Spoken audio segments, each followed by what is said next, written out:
की रोशनी होगी। BSP supremo Mayawati ने पार्टी के आगे के प्लान को लेकर सोशल मीडिया पर कुछ बातें कही हैं।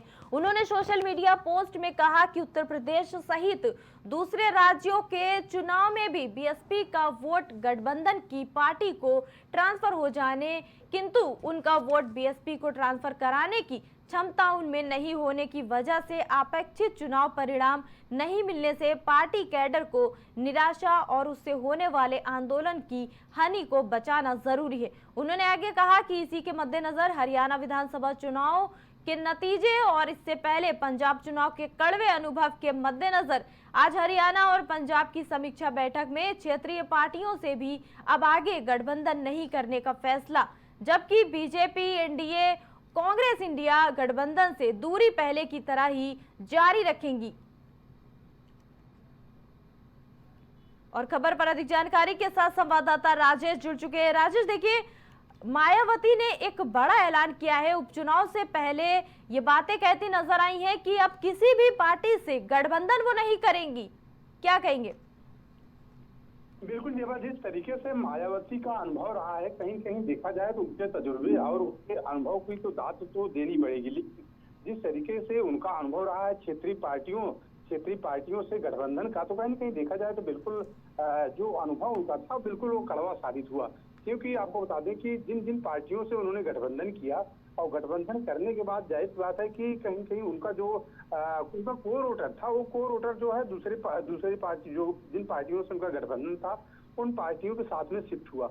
वहीं अगर बात करें हम 2024 के लोकसभा के चुनाव की, तो लोकसभा के चुनाव में भी जिस तरीके से बीएसपी का जो कोर वोटर था, बीएसपी का कोर वोटर इंडिया गठबंधन के साथ शिफ्ट हुआ, तो कहीं कहीं देखा जाए अब जो है मायावती इससे सबक लेना चाहती हैं और मायावती अब जो है इसको लेकर अपने जो उनके उत्तराधिकारी आकाश आनंद है उनको आगे कर रही हैं, क्योंकि उनको अब आगे करके पार्टी को चलाने के लिए पार्टी की बागडोर धीरे।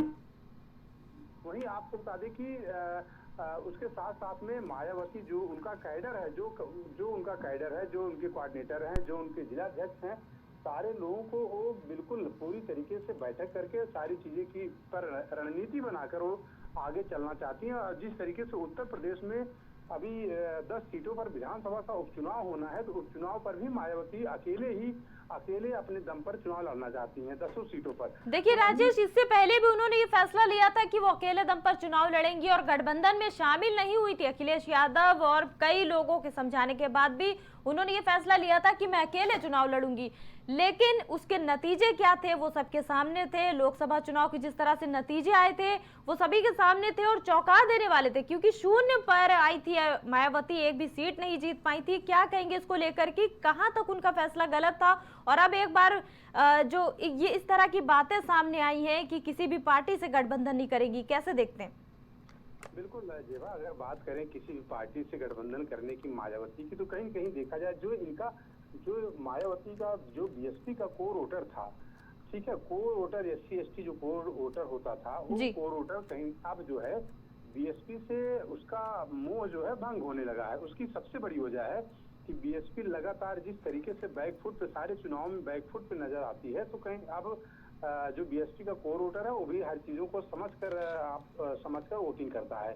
दूसरी चीज आपको बता दें कि जिस तरीके से बीएसपी जो है लगातार जो है बीएसपी कहीं कहीं देखा जाए सारे चुनाव में बैकफुट पे नजर आ रही है और कोई भी चुनाव में वो जीत हासिल नहीं कर पा रही, सीटें तक नहीं निकाल पा रही है। तो सबसे बड़ी वजह यही है कि अब जो बीएसपी का कोर वोटर था, वो कोर वोटर जो है 2024 के लोकसभा के चुनाव में इंडिया गठबंधन के साथ शिफ्ट हो गया, क्योंकि उसको पता था कि अगर बीजेपी को कोई हरा सकता है। देखिए, जो निचले तबके के लोग हैं वो बीजेपी से परेशान है, बीजेपी से त्रस्त हैं, तो जाहिर सी बात है कि वो जानते हैं बीजेपी को जो हरा सकता है उसको ही वोट देना ठीक है। इसलिए लोगों ने इंडिया गठबंधन के साथ में शिफ्ट हुए, जो बीएसपी का जो कोर वोटर था। तो जाहिर सी बात है कि अब आगे भी वही, मुझे लगता है कि आगे भी वही होगा। अब मायावती, मुझे लगता है कि आकाश आनंद के आने के बाद कुछ पार्टी उभर सकती है, लेकिन कुछ विशेष मुझे लगता है कि आगे चलकर विशेष कुछ योगदान अपना नहीं कर पाएगी। जी बिल्कुल राजेश, बहुत बहुत धन्यवाद खबर पर जुड़ने के लिए। हाथरस कांड की जांच रिपोर्ट जल्द ही यूपी सरकार को सौंपी जाएगी। गुरुवार को जांच के लिए गठित न्यायिक आयोग ने सूरजपाल जाटव उर्फ भोले बाबा का बयान दर्ज किया था।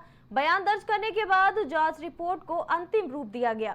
सूत्रों के मुताबिक आयोग अपनी रिपोर्ट इस महीने के आखिर तक सौंप देगा। वही रिपोर्ट में हादसे के पीछे किसी साजिश के होने के राज से पर्दा उठाया जा सकता है।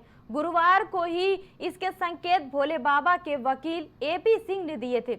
हालांकि उनके दावों की जांच पड़ताल हो रही है। दरअसल हाथरस कांड की जांच के लिए न्यायिक आयोग गठित हुई थी। जांच के दौरान इस आयोग ने करीब 400 लोगों के बयान दर्ज किए। जिन लोगों के बयान दर्ज किए गए थे उनमें पीड़ित परिजन, घायल, प्रत्यक्षदर्शी, आयोजक, प्रशासन और पुलिस के अधिकारी शामिल थे। इतना ही नहीं, भोले बाबा के शीर्ष सहयोगी और मीडिया कर्मियों का भी बयान दर्ज किया गया था।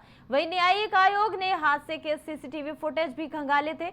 वहीं बाबा के प्रवचन की रिकॉर्डिंग की पड़ताल हुई थी, जिसके बाद जांच रिपोर्ट को अंतिम रूप देने में भोले बाबा का बयान दर्ज होना बाकी था, जो गुरुवार को दर्ज हो चुका है।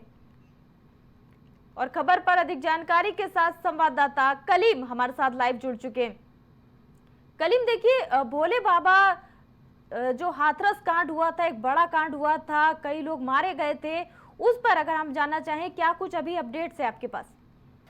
देखिए जेबा जी, जिस तरीके से बात की जाए हाथरस कांड को लेकर के, जिस तरीके से सत्संग चल रहा था, सत्संग के दौरान जो 121 लोगों की जो मौत हुई थी, उस मौत के मामले में फिलहाल जिस तरीके से एफआईआर दर्ज की गई थी, एफआईआर दर्ज करने के बाद से जो पूरी कार्रवाई चल रही थी, लेकिन कार्रवाई की बात की जाए 2 एसआईटी का गठन किया गया था और इसके साथ ही एक न्याय आयोग का गठन किया गया था। एसआईटी ने तो फिलहाल अपनी जो रिपोर्ट सौंपी थी, उस रिपोर्ट के आधार पर फिलहाल जो 6 लोगों के ऊपर कार्रवाई हुई थी। अगर बात की जाए 11 लोगों की जो गिरफ्तारी भी हुई थी, लेकिन 2 लोगों की जो जमानत की अगर बात की जाए, 2 लोगों की जमानत भी मंजूर कर ली गई, यानी कि जो 2 महिलाएं संयोजक थी उनकी जमानत मंजूर कर ली गई है। लेकिन अगर बात की जाए जिस तरीके से जो न्याय आयोग ने बाबा सूरजपाल को जिस तरीके से न्याय आयोग में पेश होने के निर्देश दिए गए थे पूछताछ के लिए, तो न्याय आयोग में जिस तरीके से वो पहुंचे थे और पेश होने के दौरान जिस तरीके से 2 घंटे से अधिक समय तक उनसे पूछताछ हुई थी। पूछताछ में जो बातें सामने आई थी, उस चीजों को लेकर के भी जो उसकी रिपोर्ट है वो भी जल्द अब सरकार के सामने पेश की जाएगी। और अगर जिस तरीके से पेश होने की बात की जाए तो इस मामले में साफ तौर से ये जरूर कहा जा रहा था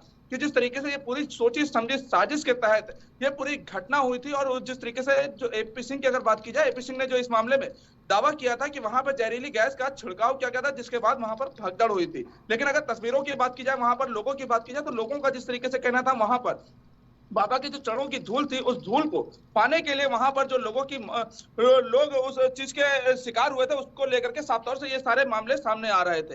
लेकिन अब देखना ये होगा कि जिस तरीके से सरकार के सामने जो रिपोर्ट पेश होगी, उस रिपोर्ट में क्या कुछ सामने आएगा। क्योंकि अगर चार्जशीट की बात की जाए तो 3200 पन्नों की चार्जशीट दाखिल की गई है। इसके साथ ही अगर बात की जाए 400 से अधिक 400 पन्नों का जो बयान है वो लिया गया था। इसके साथ ही अगर मीडिया कर्मियों की बात की जाए या फिर पुलिसकर्मियों की बात की जाए या फिर आयोजकों की बात की जाए, इन सभी के बयान फिलहाल दर्ज किए गए हैं।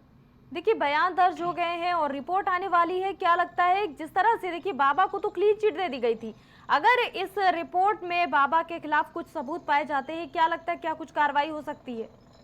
हाँ देखिए, फिलहाल अगर बात की जाए जिस तरीके से बाबा के खिलाफ जो रिपोर्ट की बात की जाए या फिर उसमें जो दोषी पाए जाने की बात की जाए, फिलहाल क्लीन चिट तो दे दी गई, क्योंकि क्लीन चिट शुरुआत से ही दी जा रही थी। और इस मामले को लेकर के बात की जाए, पुलिस ने जिस मामले में मुकदमा दर्ज किया था, मुकदमा दर्ज करने के बाद जो एसआईटी की बात की जाए, एसआईटी ने भी जो अपनी रिपोर्ट पूरी सौंपी थी उसमें साफ तौर से क्लीन चिट दी गई थी। लेकिन न्याय आयोग ने जिस तरीके से 400 पन्नों की जो पूछताछ की थी 2.5 घंटे से अधिक समय तक, उसमें क्या कुछ रिपोर्ट तैयार हो रही है या फिर जो साजिश की बात की जाए वो साजिश क्या कुछ इसमें सामने आ रही है, इन सभी मामलों पर अभी जो रिपोर्ट सौंपी जाएगी उस रिपोर्ट का अभी खुलासा नहीं किया गया कि आखिर इस मामले में क्या कुछ बयान दिए गए हैं। इन सभी का खुलासा होना बाकी है। लेकिन अगर इसके पीछे साजिश की बात की जाए तो साजिश में कौन कौन लोग शामिल है, इस मामले में अभी किसी तरह का कोई भी खुलासा नहीं हो पाया है। जेबाजी जी बिल्कुल, देखिए ये बिल्कुल सही कहा आपने कि जांच के बाद ही पता चलेगा कि आखिर क्या थी सच्चाई, किस तरह से इतने सारे लोग मारे गए हैं और क्या थी साजिश। बहरहाल इस खबर पर जुड़ने के लिए मोहम्मद कलीम बहुत बहुत धन्यवाद आपका।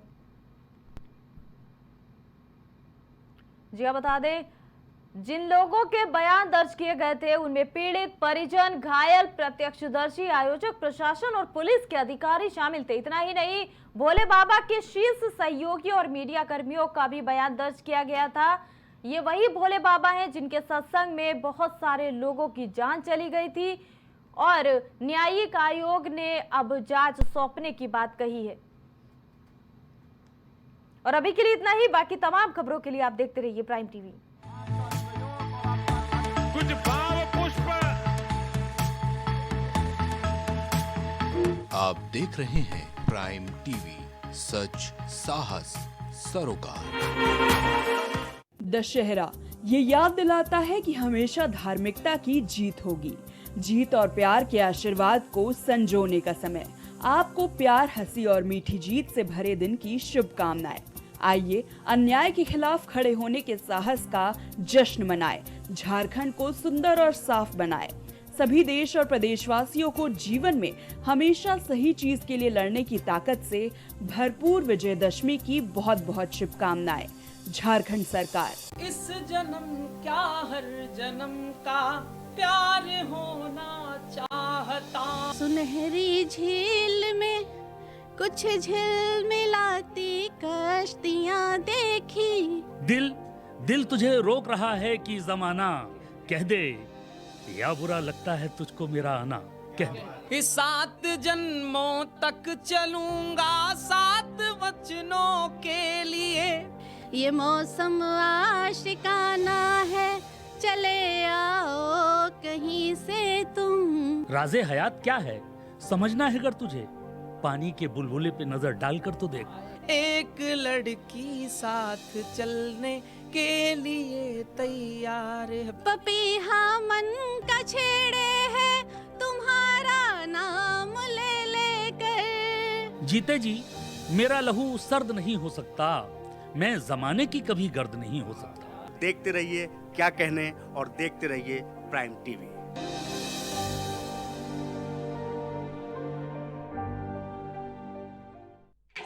छोटेलाल। सरपंच जी, ये छोटेलाल बीमार क्यों नहीं पड़ता? कोई माता के वरदान होंगे, कोई जादू तो ना किया होगा। ए छोटेलाल, जाता क्यों नहीं रही अस्पताल? अरे हम कभी बीमार ही नहीं पड़ते तो काहे जाएं? कोई जिनविन है इसके पास? है। हाँ। अरे कोई जिनविन नहीं है हमारे पास, छोटी सी चीज है बस। वो क्या? साबुन? हाँ, साबुन। हमेशा अपने गंदे हाथ धोते हैं साबुन से, इसीलिए तो गंदगी से होने वाली बीमारियां हमारे आसपास भी नहीं फटकती और हम कभी बीमार नहीं पड़ते। ये छोटेलाल तो बड़ा काम कर गया। छोटेलाल का नाम बदल के हम रखते हैं बड़े लाल। आप भी छोटे से साबुन से बड़ा सा काम करें। शौच करने या बच्चों को शौच करवाने के बाद, खाना खाने और खिलाने से पहले साबुन से खुद भी हाथ धोएं और परिवार में भी सबको इसकी आदत डालें। ज्यादा जानकारी के लिए आशा, ANM या आंगनवाड़ी दीदी से बात करें। झारखंड सरकार द्वारा जनहित में। स्वच्छ सर्वेक्षण 2022 से 2023 में झारखंड को देश में दूसरा स्थान प्राप्त हुआ है।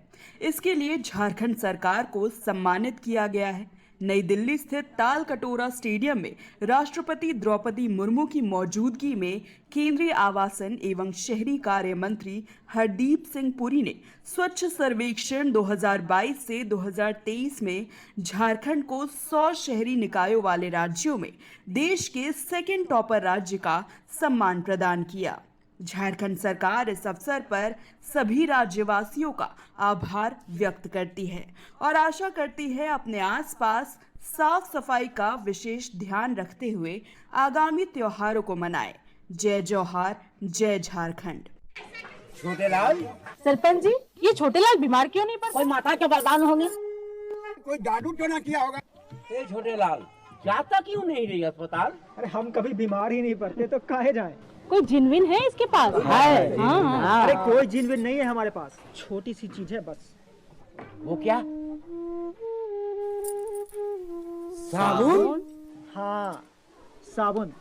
हमेशा अपने गंदे हाथ धोते हैं साबुन से, इसीलिए तो गंदगी से होने वाली बीमारियां हमारे आसपास भी नहीं फटकती और हम कभी बीमार नहीं पड़ते। ये छोटेलाल तो बड़ा काम कर गया। छोटेलाल का नाम बदल के हम रखते हैं बड़े लाल। आप भी छोटे से साबुन से बड़ा सा काम करें। शौच करने या बच्चों को शौच करवाने के बाद, खाना खाने और खिलाने से पहले साबुन से खुद भी हाथ धोएं और परिवार में भी सबको इसकी आदत डालें। ज्यादा जानकारी के लिए आशा, ANM या आंगनवाड़ी दीदी से बात करें। झारखंड सरकार द्वारा जनहित में। अब हर किसी के घर में गूंजेगी